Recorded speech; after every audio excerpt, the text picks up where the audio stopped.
আমার হিরোইন মা, কত সুন্দর লাগছে দেখতে, হেভি লাগছে কিন্তু দেখতে মাকে। Hello everyone, good morning. ঘুম থেকে উঠে গেছি সকাল 5টায়। দেখো রেডি হয়ে গেছি, 6টা বাজতে 10 মিনিট বাকি, এখনই বেরোবো। আমরা যাচ্ছি মায়াপুর, রাজা যাচ্ছে না। সেজে মোটামুটি রেডি হয়ে গেছি, রাজাও উঠে গেছে ঘুম থেকে। রাজা আমাকে গেটটা খুলে দিক, চলো যাই। আর কে কে যাচ্ছে সমস্ত কিছু দেখাচ্ছি, চলো। রাজা যাচ্ছে না, কারণ হচ্ছে রাজার অনেক কাজ আছে, তাই জন্য ও গেল না। আর সাথে ড্রয়িং ক্লাসও আছে। তো এদিক থেকে আমি, মা, বোন আর আমার পাশের বাড়ির কাকিমা আর সৃজা যাচ্ছি, 5 জন। তো চলে এসেছি শ্যামনগর স্টেশনে, ওখান থেকে টিকিট কেটে বসে রয়েছি। 6টা 25-এ ট্রেন, কিন্তু তার আগে একটা শান্তিপুর লোকাল চলে আসলো, তাই ভাবলাম যে হালিশহর চলে যাই, কারণ ওখান থেকে মাসি, মেসো আর ভাইও যাবে। তো আমরা শান্তিপুরের ট্রেনে উঠে গেলাম, আর আমরা যাব হচ্ছে কৃষ্ণনগরের ট্রেনে। তো হালিশহরে এসে কিন্তু মাসিদের সাথে দেখা করে নিলাম। তারপরে দেখো কৃষ্ণনগর লোকালে কি প্রচন্ড ভিড় হয়েছিল, মানে সবাই সেদিন মায়াপুর যাচ্ছিল। যাই হোক, এত ভিড়ের মধ্যেও কিন্তু আমরা এত দূর গেছি, একটুও বসার সিট পাইনি, দাঁড়িয়ে পুরোটাই গেছি। তারপরে কৃষ্ণনগর স্টেশনে নেমে ওখান থেকে একটা অটো বুক করে নিলাম আমাদের সবার জন্য। তো ওই অটোটা পুরোটা নিয়ে গেল আমাদের একটা ঘাট পর্যন্ত, ওই মায়াপুর ঘাট যেটার নাম। তো চলে এসেছি আমরা মায়াপুর ঘাট, আর এবার এখান থেকে ঘাট পার হয়ে মায়াপুর যাব। এই যে আমার পেছনে আমার সৈন্যরা সব আছে, আমি তো রাজি। এখন পৌঁছে গেলাম স্বরূপগঞ্জ হুলোর ঘাটে। তো এখান থেকে এখন আমরা জলপথের পরিবহনের জন্য টিকিট কাটবো। সব দাঁড়িয়ে আছি সবাই। মেশো করে গেল, মেশোকে দেখা যাচ্ছে না কেন? এই দেখো, বাহ কি ভাল লাগছে মাসিকে।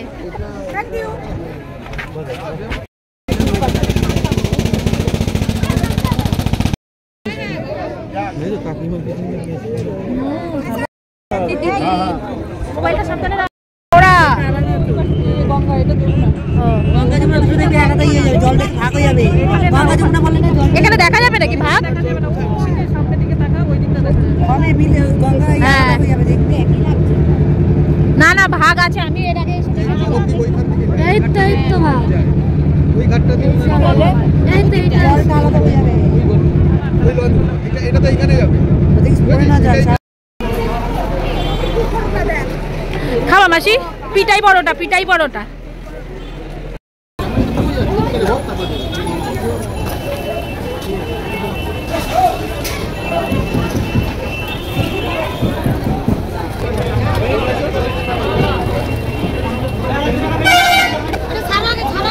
কি বলবো, কারে কি বলবো, বলার কিছুই নেই।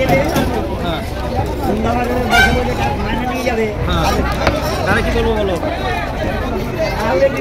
আমাদেরও তাই, একদিন দেখলি না অফ করে দিল। নৌকো থেকে নেমেই কিন্তু পেটাই পরোটা দেখে সবারই মোটামুটি জিভে একটু জল চলে আসলো, তাই জন্যই ওই হোটেলে বসে পড়লাম। আর সকালে টিফিনটা এখান থেকে সেরেই তারপরে আমরা একটুখানি হেঁটে চলে গেলাম, প্রায় ওই 1 কিলোমিটার মতন পথ। কিন্তু দুধারের রাস্তার দোকান, হোটেল এগুলো দেখতে দেখতে কিন্তু বেশ মায়াপুর পৌঁছে যাওয়া যায়, ওখান থেকে বাসে ওঠার প্রয়োজন হয় না। আর এই দেখো দূর থেকেই দেখা যাচ্ছে মায়াপুরের মন্দির, চলো ভেতরে যাওয়া যাক। এই যে মন্দির দেখা যাচ্ছে।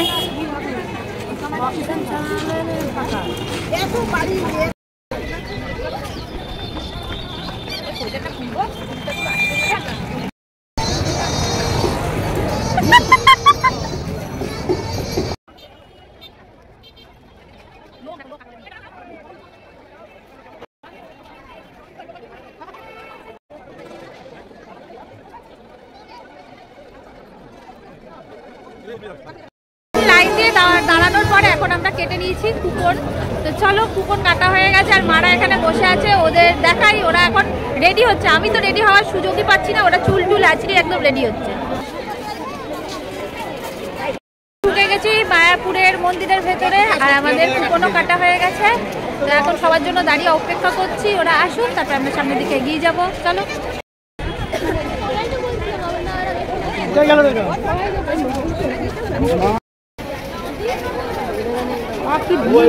সামনে কিসের ভিড়? লোকের ভিড়।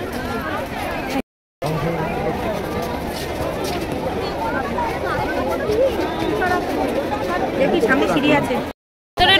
আসলাম এই যে বসার জায়গাটা, এখানে বসার জায়গা আছে। মাসি একটা প্লাস্টিক নিয়ে এসছে ভাগ্যিস, তো ওই প্লাস্টিকে বসে সবাই একটু সকালে পরোটা তো খেয়েছি, মাসি আবার কেক এনেছে, সাথে হচ্ছে আর একটা পপকর্ন এনেছে, ওগুলো খাওয়া দাওয়া করে নিলাম।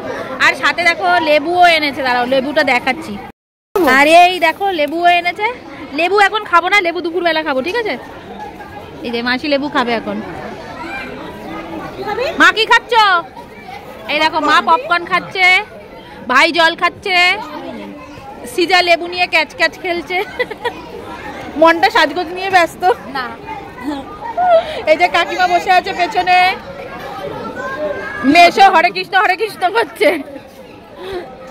হয়তো আমরা মেন মন্দিরে ঢুকবো, কিন্তু মেন মন্দিরে তো আর ক্যামেরা এলাও নেই, তাই হয়তো তোমাদের নিয়ে যেতে পারবো কিনা জানি না। যদি নিয়ে যেতে পারি অবশ্যই দেখাবো।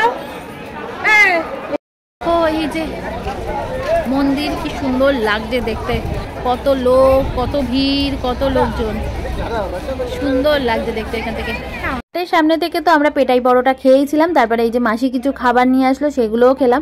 এরপরে চলে এসেছি একটু রেস্ট করেই আমরা মন্দিরের সামনে ফটো তুলতে।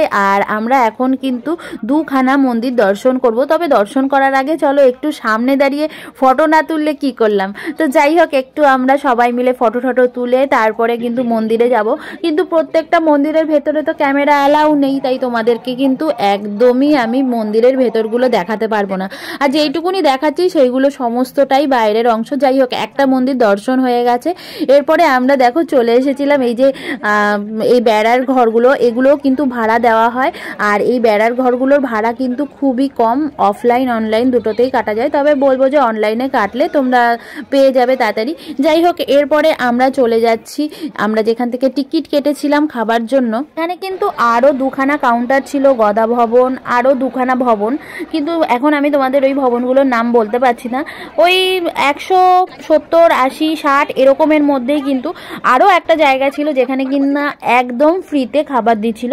যাই হোক, আমরা কিন্তু ফ্রিতে কাটিনি, কারণ আমরা তখনও পর্যন্ত দেখিনি। যাই হোক, আমরা এখানে কেটে নিয়েছি 60 টাকা না 70 টাকা করে টিকিট। তো এবার লাইন দিয়েছি, লাইন সে তো যাচ্ছে। আমি ভাবছি এতগুলো লোক বসবো কোথায়, লাইন মানে কোনো সময় থামছে না, দাঁড়িয়ে যাচ্ছে না যে এক ব্যাচ খাবে এক ব্যাচ উঠবে, এরকম না। এত বড় জায়গা না, ওখানে মানে লোক যেতে যেতে এই দেখো থালা নিতে হচ্ছে, তার উপরে একটা কাগজের প্লেট দিচ্ছে, তারপরে খাবার দিয়ে দিচ্ছে। এখানে অন্ন ছিল, ডাল ছিল, 2 রকমের তরকারি ছিল আর পায়েস ছিল। যাই হোক, আমরা মন্দিরের প্রসাদ খাবো বলেই ঠিক করেছিলাম, আর মন্দিরের প্রসাদ যখন আমরা পেয়ে গেছি আর আনন্দ হচ্ছে না। যাই হোক, খাওয়া দাওয়া করার পর তারপরে আমরা আবার কিন্তু একটুখানি আরও একটা মন্দির, যে মেন মন্দির সেটা বাকি ছিল, সেটা তখনও পর্যন্ত খোলেনি, বিকেলের দিকে খোলার কথা ছিল, তাই আমরা আবার একটু মন্দির দেখবো বলে বেরিয়ে গেলাম, কিন্তু তখনও পর্যন্ত মন্দির খোলেনি। মন্দিরের ভেতর থেকেই আমরা একটা টোটো বুক করে নিয়েছি, আর এই টোটো করে এখন আমরা যাচ্ছি গোশালা। অনেকে হেঁটেও যাচ্ছে, কিন্তু আমরা গোশালাতে যাচ্ছি টোটো করে। খেয়ে উঠেছি তো হাঁটতে পারছি না। আমরা মাসি মেশে এখানে বসে আছে, আর এই দেখো প্রচুর লোক হেঁটে যাচ্ছে। আসার পথে হয়তো আমরা হেঁটেই চলে আসবো, দেখতে মজা লাগবে তখন। এখানেই যাচ্ছি, সেখানেই শুধু ভিড় আর ভিড়। গোশালার মধ্যেও কিন্তু প্রচুর ভিড়, আর এখানে লোক দেখতে এসেছে বিভিন্ন রকম গরু। সত্যি গরুগুলো কিন্তু ভীষণ সুন্দর, বড় বড় ছিল, আর শিংগুলো বেশ অন্য রকম ছিল, দেখতে ভালোই লাগছিল। আর এখানে কিন্তু অনেক কিছুই বিক্রি হচ্ছিল, গরুর দুধের তৈরি। তারপরে আমরা কিন্তু জুতোগুলো জমা রেখে এবার চলে গেলাম মেন মন্দিরে, কারণ এতক্ষণে সময় হয়ে গেছে মেন মন্দিরে দরজা খোলার। আর মন্দিরের ভেতরে ঢুকে তো আর ক্যামেরা করতে পারবো না, তাই ক্যামেরা করতে পারলাম না। ঠাকুর দেখে নমস্কার করে বেরিয়ে আসলাম। বেরিয়ে এসেই দেখলাম যে এখানে কিন্তু একটা মেলা বসেছে, যার নাম হচ্ছে গীতা মেলা। তো এই মেলার ভেতরে কিন্তু প্রচুর প্রদর্শনী বসেছে। তো আমরা ঘুরে ঘুরে ঝুলনের ঠাকুরগুলোর মতন যে ঠাকুরগুলো সাজানো হয়েছে সেগুলো দেখতে থাকলাম। হঠাৎ করে আমাদের সাথে দেখা হয়ে গেল এই ছোট্ট গোপাল, আর তার ছোট্ট গোপালের যিনি দেখভাল করেন তার সাথে, কারণ এনার নাম হচ্ছে শম্পা চক্রবর্তী। ইউটিউবে কিন্তু এনার একটা বড় চ্যানেল আছে, শুধুমাত্র গোপালের ভিডিওই সেখানে থাকে। তো ওনার থেকে একটুখানি গোপাল নিয়ে আমরাও কিন্তু কোলে নিয়ে নিলাম। তো আমি, কাকিমা, মাসি, বোন সবাই মিলে গোপাল কোলে নিয়েছি। তারপরে এখানে বাচ্চাদের একটা প্রোগ্রাম হচ্ছিল, সেই প্রোগ্রামটা খানিকক্ষণ বসে দেখার পর দেখলাম যে বাইরে কিন্তু খুব সুন্দর করে দেখো লাইটিং দিয়ে সাজানো হয়েছিল, খুব ভালো লাগছিল জায়গাটা দেখতে। আর মানে সন্ধে হয়ে আসছিল, তো এবার আমাদের সময়ও হয়ে এসছে, বেরোতে হবে। তো বেরোনোর আগে ভাবলাম যে কিছু প্রসাদ কিনে নেওয়া যাক। এক জায়গা থেকে প্রসাদ কিনলাম আর এই গজাগুলো কিনে নিলাম বাড়ির লোকের জন্য। তারপরে এই যে এখানে টাটা দিয়ে আমরা এবার অপেক্ষা করছি বাসে উঠবো বলে। তো যেখান থেকে আমরা মানে বাসে নেমেছিলাম সেখান থেকেই উঠবো ভাবলাম, তারপরে ভাবলাম যে ঠিক আছে ওখানেই যাই গিয়ে হেঁটে। তো হেঁটে যেতে যেতে তারপরে কয়েকটা টুকিটাকি জিনিস কিনলাম, কেনার পরে তারপরে চপমুড়িও কিনলাম, খেতে খেতে চলে যাচ্ছি। এরপরে বাসে উঠবো, বাসের থেকে ট্রেনে। আর কি বলবো তোমাদের, ট্রেনে ওঠার পর কি প্রচণ্ড ভিড় ছিল। তারপরে আমরা ওই যেই প্লাস্টিকটা নিয়ে গেছিলাম সেটা পেতেই নিচে বসেই চলে এসেছি। এই প্রথমবার ট্রেনে নিচে বসে আসলাম। যাই হোক, মাসিরা হালিশহরে নেমে গেল, আমরা শ্যামনগরে চলে যাব। কেমন লাগলো ভিডিও জানিও, ভালো লাগলে লাইক কমেন্ট শেয়ার আর ফলো করো।